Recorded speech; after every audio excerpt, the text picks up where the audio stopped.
Dana White's Contender Series 2024, week number 4. This is the weigh-in recap show, full card predictions, and the betting breakdown. I'm looking forward to talking about each of the matchups on this card. Another late night breakdown for you guys. Make sure you all smash the likes. If you're new, subscribe, turn the post notifications on, and make sure you share the video too. And also note it, I'm going to be live for the entire Contender Series card Tuesday, which is today at 8 p.m. Eastern Time. Don't miss the Contender Series Fight Companion. And let's get into the picks. Starting the card off, we have Quinlan Salkilld versus Gage Young. I'm going to be going with Salkilld to pull through against a very game Gage Young. This is not an easy fight. It's a really intriguing matchup to me too, because Gage Young is a pretty powerful striker, hard-nosed wrestling attack, good gas tank, and somebody that I think has a lot of UFC potential. Salkilld on the other side, similar situation, a little bit more of a slick kickboxer as far as his stand-up goes. Very active from bottom position on the ground with a good jiu-jitsu base.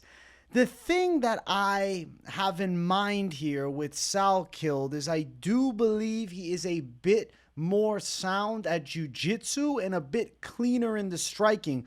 Where the waters get a little bit murky prediction-wise is how will the wrestling match up, because I feel like Gage Young is pretty strong, pretty athletic. He has decent takedowns. He brings a lot of good forward pressure, but I think Salkild's game on the floor is superior. And even if Young was potentially able to get the fight to the floor, I believe Salkilld could reverse the position, find his way on top or even to the back of Gage Young. Now, I like Salkild's versatility with his MMA game, grappling and striking alike. But also what I like about Salkilld is he's constantly looking to advance to a better position on the floor, whether he's on the bottom or top. He's looking to finish fights. His submission game is good. He does have some long legs. He's the taller guy between the two. And it's not like he can't strike. I think he kickboxes relatively well. And I think he matches up pretty good with a gritty Gage Young, I should say. And I think I got to go with Salkilld to be able to deal with Gage's heavy hands, but exploit some weaknesses in the grappling. Gage Young does have one loss as a pro. He was submitted by Bobby Lee, but it's really not that bad of a loss. Bobby Lee's a former Bellator fighter. He's a, OG journeyman. And yeah, he ended up getting caught up in a sub. And I'll be honest, I can't find that fight on the internet. It's scrubbed. It doesn't exist. I saw everything else from Gage Young essentially besides that fight. I think that Salkild's pretty good. I mean, you look at the recent wins, W over Dom Marfar. It's actually a rematch. They fought twice, and Salkilld won both. And then the Brett Pastor fight, he was forced to go long, but he dominated the whole fight. His grappling looked good, and he went 5 rounds. He does have a good gas tank. Went over Blake Donnelly, gets the finish there. I mean, yeah, it's not crazy high-level names, but Eternal MMA, Australian savages. Good fighters are coming out of that damn league. You look for Gage Young. Win over Josh Tully. He runs over a guy that shouldn't be in the cage with him. More of an opponent. And then here, Brexton Everett, 2-7. Another fight. Opponent. Fight before that, beat Manny Muro. That's honestly relatively impressive. Muro was in Bellator at one point.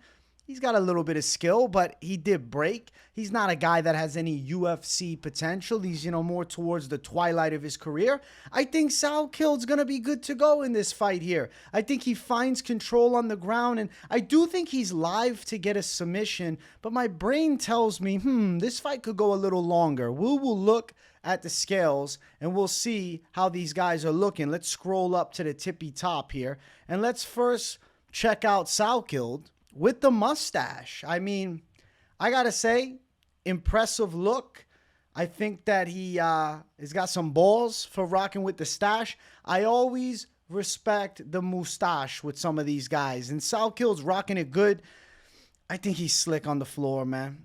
I think he's slick on the floor. And I think his stand-up is pretty solid. Then we got the country boy, Gage Young. He looks like an all-American type of guy. He's got the cross. He's got the redneck haircut. Pretty much everything about him screams America, which, that should have me jumping on him as a biased train, but I won't.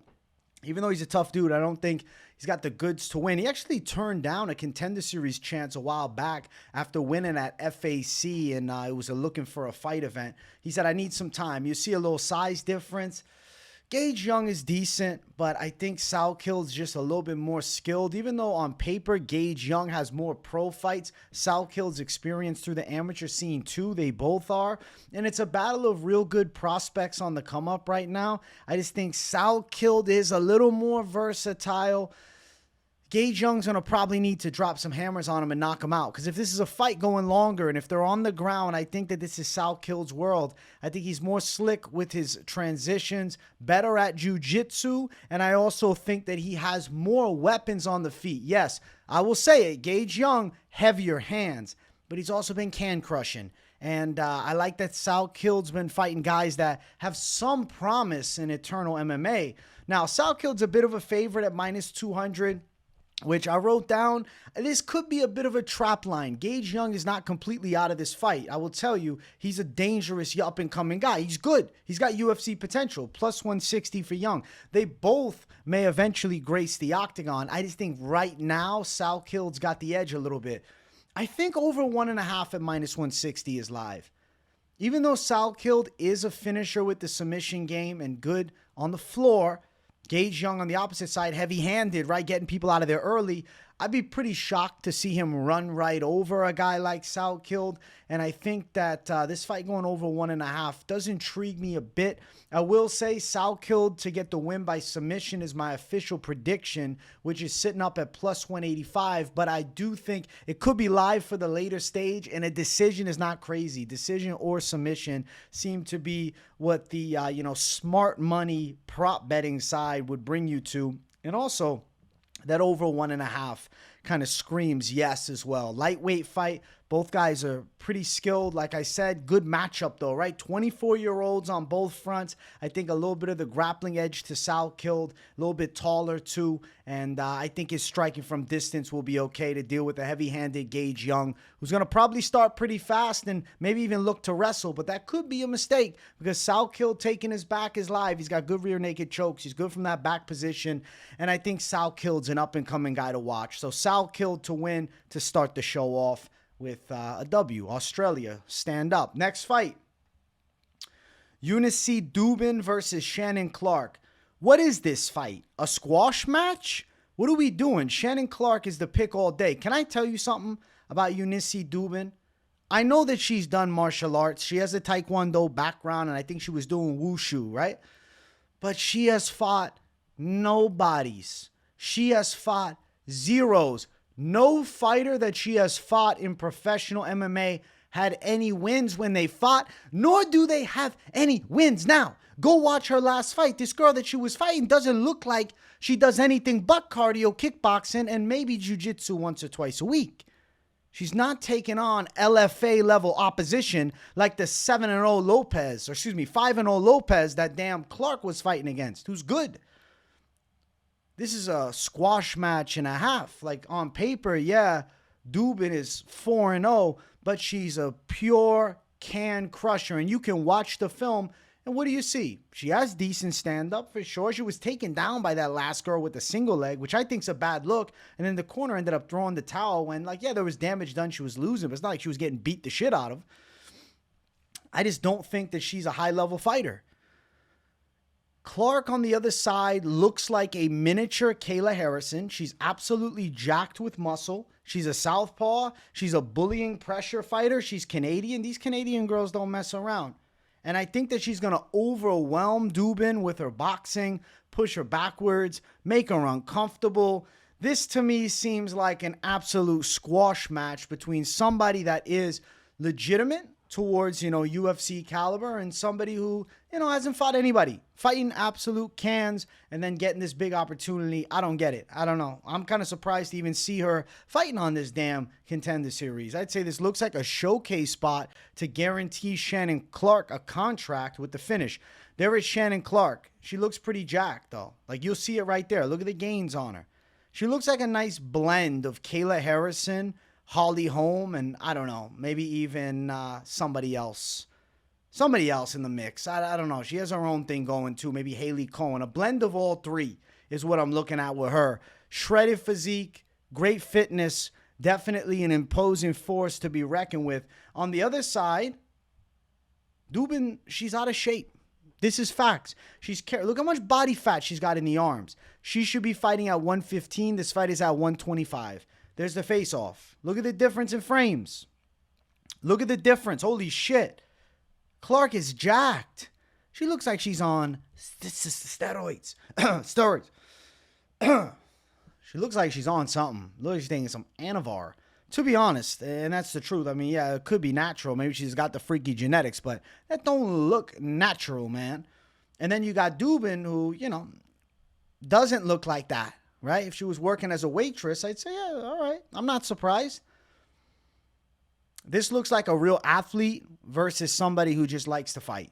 And all day, I will pick Clark to overwhelm her and finish her. She's actually fought good competition. Like, come on. This is a big win. 7-0 Lopez is a big win. There's a 2-0 girl here, right? At least the fighters she's beaten have professional wins. Duben has fought cans. Absolute cans. She got taken down by a can. Minus 900? Yeah, it makes sense. I agree with minus 900. For real. Duben is plus 600. Nah, she don't got a chance, guys.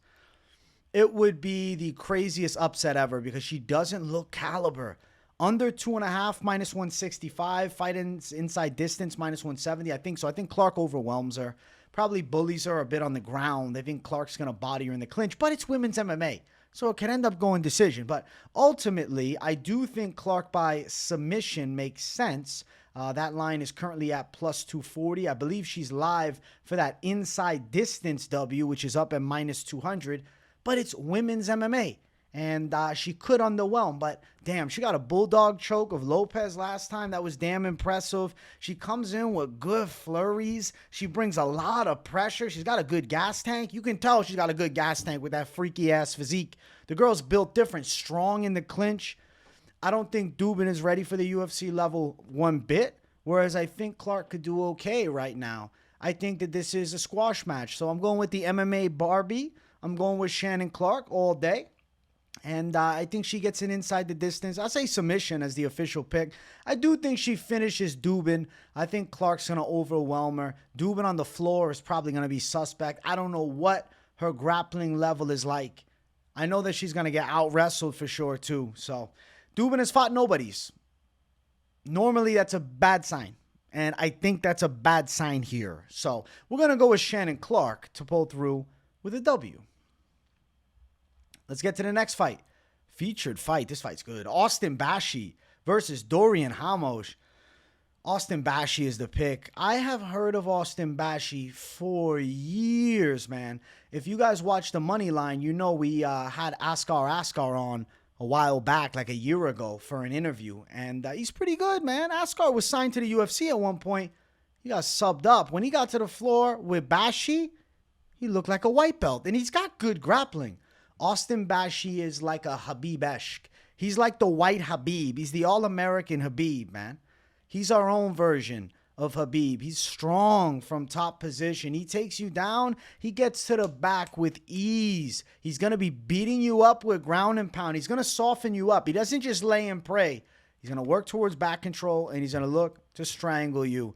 On the feet, he's not bad. He has relatively decent Muay Thai, and he's got some good hands. He's got some power. He's not a novice in striking. But his pressure wrestling and smashing style grappling is the bread and butter of his game. And his submission threat is super live here in this fight with Dorian Ramos. I do think he's live to end up pulling off a submission here. Ramos is no joke, though, okay? He's a gritty Mexican fighter. The dude has a good chin. He comes in quick striking, tight style, good pressure. I like his hands. I like the way he mixes in wrestling. I like his gas tank. He's got that true Mexican grit.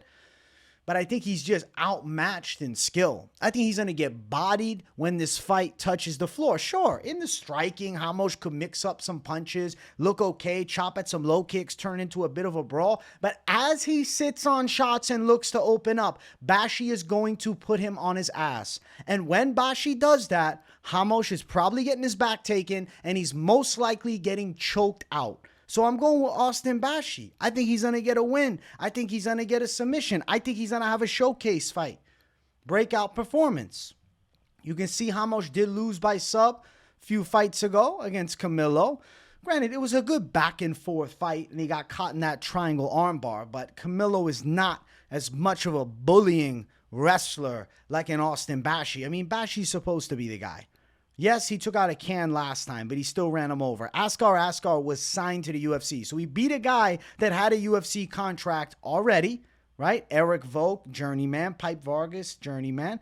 Joe Penafinio, I mean, tough customer, but these guys ultimately don't have the ability to match Bashi on the ground, and I think very few outside of the UFC will. Dorian Ramos is gritty, he's tough, he's fun to watch. I mean, doesn't mean he has no chance of eventually getting to the UFC, but I just don't think he's beaten Austin Bashi. He's got a rough test in front of him. I think Bashi at 12-0, special talent, and I'd be relatively shocked to see him take an L against a short notice replacement too in Ramos. Now, as far as the scales, Ramos, bro, he don't look super physically fit, and that's just a straight fact. I got to be real with you guys. He doesn't, but he's tough. He's gritty Mexican fighter. Bashi looks in great shape, man. He looks intense as hell. And then we got the face-off between the two. Bashi's not playing.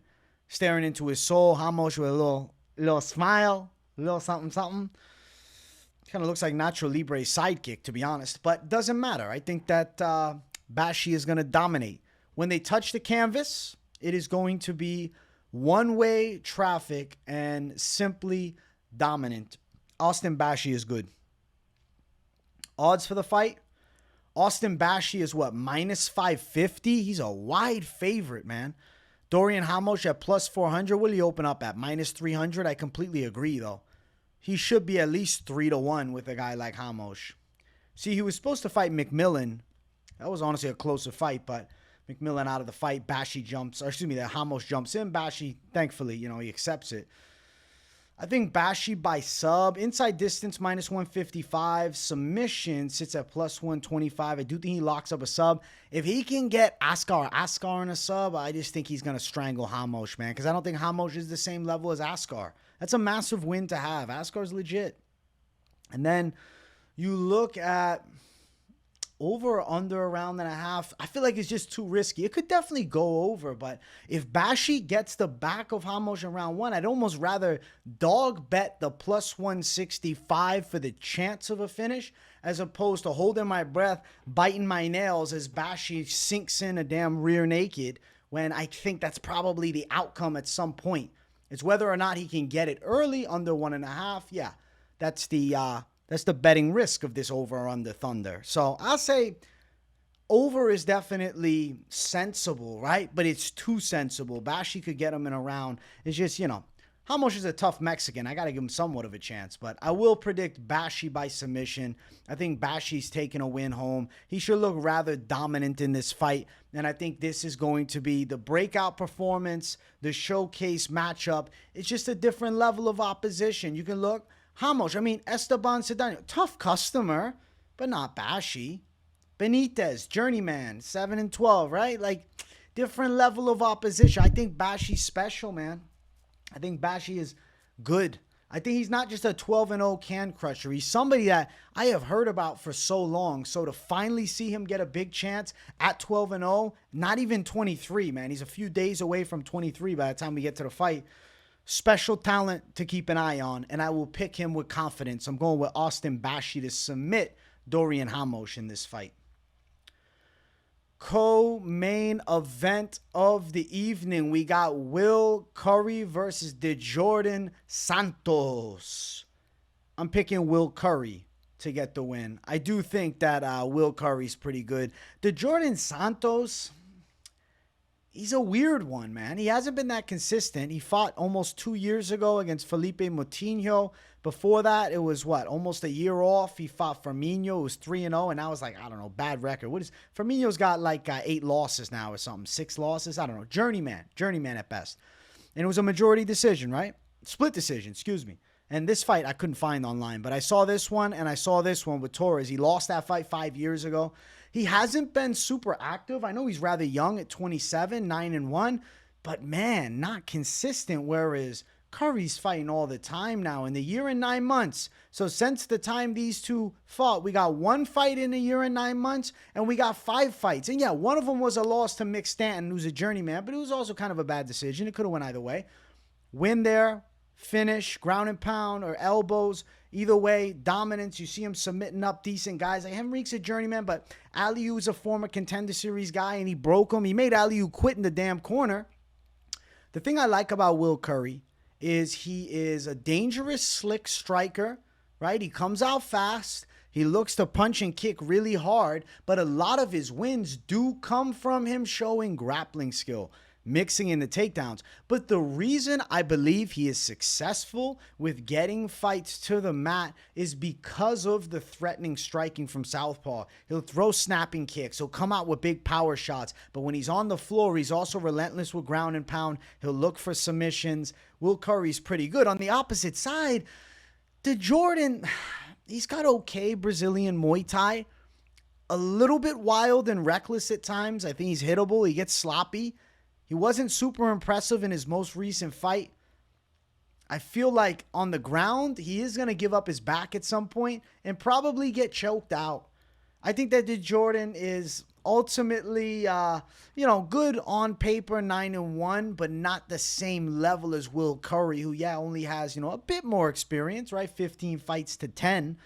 But I think it's a big gap in experience level, competition level. I think that Djorden will potentially sit in there, try to brawl, get a little wild, get caught with something, he gets taken down or he squares up to throw wide, and then you're going to see Currie dump him. And then I think Currie gets the back and subs him up. I do think Will Currie inside of the distance is live. We'll talk betting in a second. But first, let's look at the scales. I will say Djorden Santos looks a lot less creepy, even though I'm not saying he doesn't look creepy, in his official weigh-in picture than he did on Tapology. He was freaking me out with that Tapology pick. And then on the other side, we got Will Currie looking pretty good. I mean, he's known as Drago. I can see, somewhat of the familiarity to Drago. He looks a little bit like him, but not really. A little bit. I don't know. I think a different nickname could have been given, but whatever. I'm not the nickname aficionado. It's all good. There's the face-off. I just don't think Djorden Santos has the goods for him. He looks like he's going to get crushed. This is a guy with the level that Will Currie beats. You look at Will Currie, 2 out of his 3 losses come against Christian Leroy Duncan, who's in the UFC and doing decent. He's a top 25 guy. I think Will Currie's pretty good. And I see him getting a pretty clean win over, decent Brazilian, but nothing to write home about. Nothing special. I just don't think that Djorden Santos has any magic. Minus 360 for Currie. Djorden plus 285. I do think Will Currie wins. I got to predict inside of the distance for Will Currie. I think there's a big chance of that coming home at minus 200. I think Currie to win via submission at plus 130 is also relatively live. I think he gets the back of Santos, who's listed as Ribeiro here. Santos, Ribeiro, whatever you want to call him. Either way, I think ultimately he's in for trouble. So I predict under 2.5 for fight ends inside distance at minus 260. I do think makes a lot of sense. Will Currie's a fast starter, and I think he's going to make Santos uncomfortable. And I think he'll find some big shots on the feet, but ultimately the kill shots will be in the grappling. Real quick, I want to look at that face-off. Isn't it weird, though? 6'3" for Currie, 6 foot for Santos. It doesn't seem like that's the height difference. It looks more like 6'3" on both fronts. That's why I will tell you, you guys cannot take the word of Tapology as the word of God, because the heights, you don't know what the hell they're using to measure over in Brazil. I got no idea what they're doing at some of these regional fights. I'm going with Will Currie. Activity, grappling skill, better striker, cleaner, more upside potential. And I think he gets the win. So Will Currie to finish Djorden Santos. We'll call it a sub. Next fight on the card. It is our main event of the evening. If you guys have not yet, smash that like button. If you're new, subscribe it up. Igor Cavalcanti versus Seok Hyun KO. We're just going to call him Mr. KO. I'm going with Seok KO. I'm going with KO to beat Cavalcanti. Cavalcanti's a big favorite. Everybody's just like, yes, he's the guy. But you can't really find anything on him besides highlight reels of him wildly swinging at people or beating the shit out of them from top position. He hasn't fought anybody. He looks like a great athlete. He seems like he's got a lot of promise and power. He's got some jiu-jitsu too. It's not like he's just a striker. He goes by Currie. The knockoff nicknames is bad luck. The knockoff nicknames are not good. It's a red flag. Look at Cavalcanti's wins. 5-3. Paulo Mauricio Jr., he runs him over. Nicholas Magorio runs him over. Humberto Storti, who is it? See what I'm saying? It's nobody's. He's fighting in these Brazilian back of the shed organizations. He's not beating anybody worth noting. And then you add on top of that red flag number 2, actually number 3, another red flag. So we got Jacare nickname red flag. We got the fact that he's crushing cans, red flag. And we got the fact that he has minimal film available. These fights in full length, I can't find online. If you find them, drop them in the damn comments because I would love to see them all. I don't necessarily feel like I need to. From watching the highlights, I recognize flaws. He uses natural power and athleticism to get these fights finished with.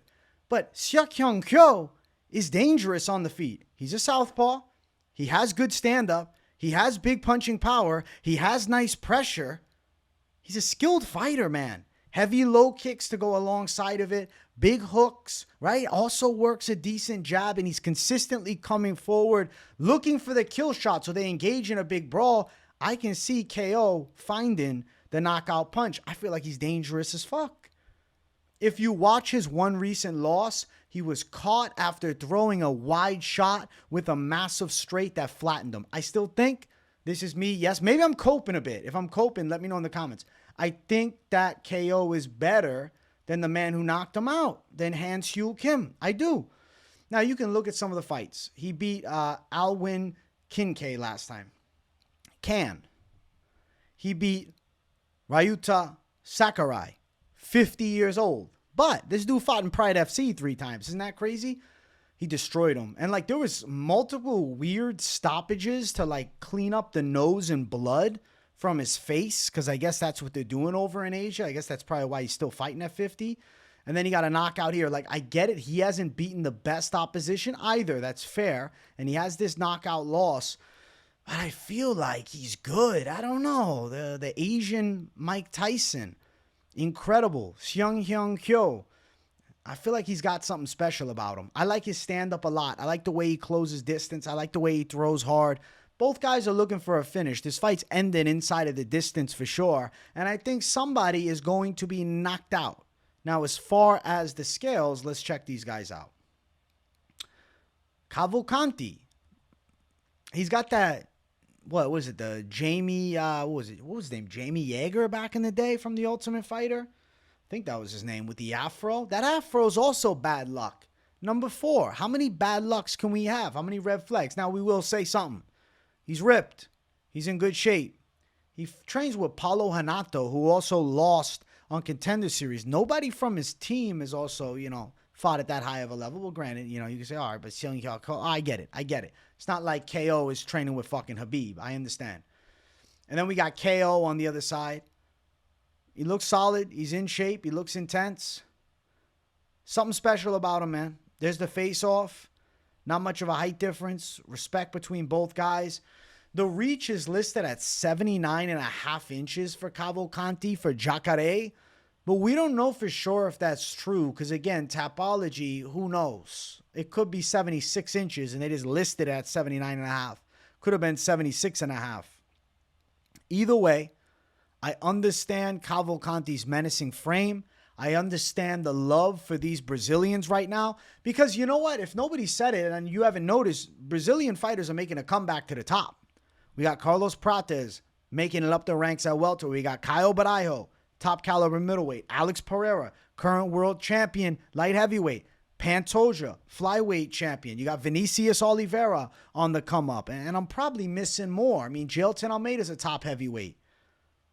Brazilian fighters have found their way back into the elite. And Brazilians, at one point I feel like they were the ones. They're still dangerous. There's a lot of savages coming out of there. And I understand the Asian fighters don't normally find that same success. But I will say, I think KO's interesting, man. Just because you're Brazilian, jacked, and have a cool afro and have a lot of knockout wins doesn't mean you're good. We haven't seen it yet. I got to go off evidence. And evidence tells me KO, Seok, Hyun, KO, Seok, Hyun, KO can find the KO. And I will pick that because Cavalcanti seems to square up and throw chaos. Sure, he can land a knockout blow.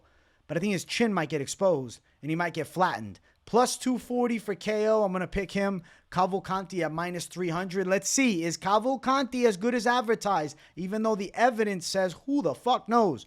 Minus 600 for fight ends inside distance. Lock it. That's it. That's the call. Probably under 1.5 with both guys, having violent styles. KO inside distance plus 340. KO with the KO at plus 400. Wow. Cavalcanti by KO minus 140. I guess watching film on Seok Hyun KO, I feel like he's good. He seems to have UFC potential, man.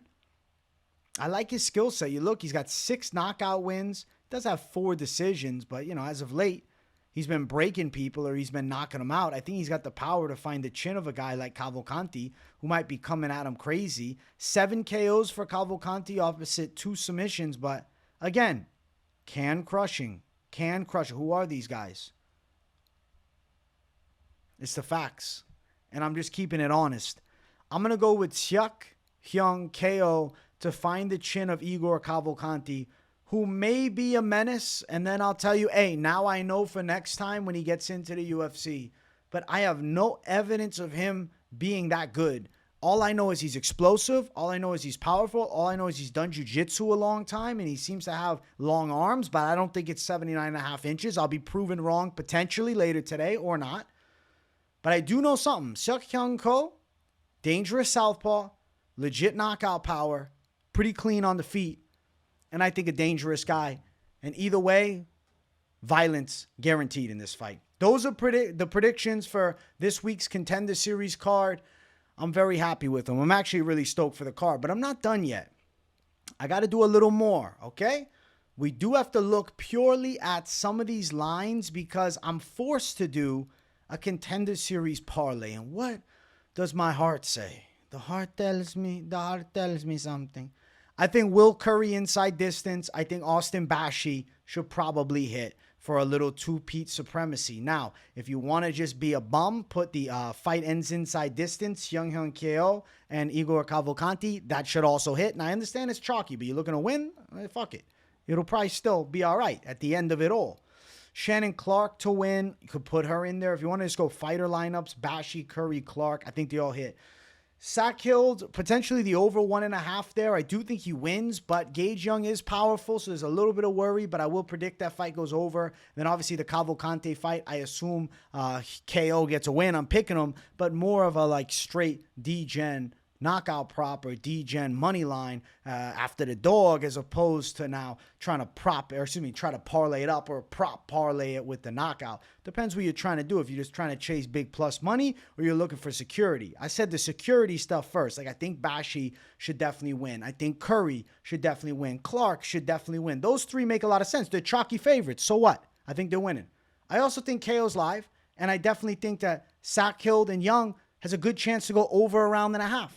So things can get interesting as I drop the pen out there. That's what I'm thinking for this week. I'm going to be live for the whole card, so come watch with me. I'm looking forward to it. I hope you guys enjoyed the Contender Series picks. I hope you guys been enjoying this late night breakdown. I'm enjoying doing them. The Contender Series for me is a lot of fun to study because I get to learn everything about these guys. It's not like just watching UFC tape. So who are these guys or ladies? Who are they? Who are these they, thems? Good shit. Overall, I would say A+ card. I think it's going to be a banger. So come watch it with me. Fight Companion going down today. If you're watching, it's today. Today's already Tuesday for me. It's 1 in the morning. Hope you guys enjoyed it. Smash the likes. If you're new, subscribe. Definitely let me know your picks in the comments. What do you agree with and what do you disagree with? Do you think KO's got the heavy enough hands? You think Cavalcanti, maybe he's just a can crusher? We'll find out. Thanks for watching, everybody. Much love to each and every one of you. Drop a W in the comments if you got nothing to say, too. I want to boost the algorithm for the Contender Series predictions. Thanks, guys. See you in the next one. Good night. Peace out.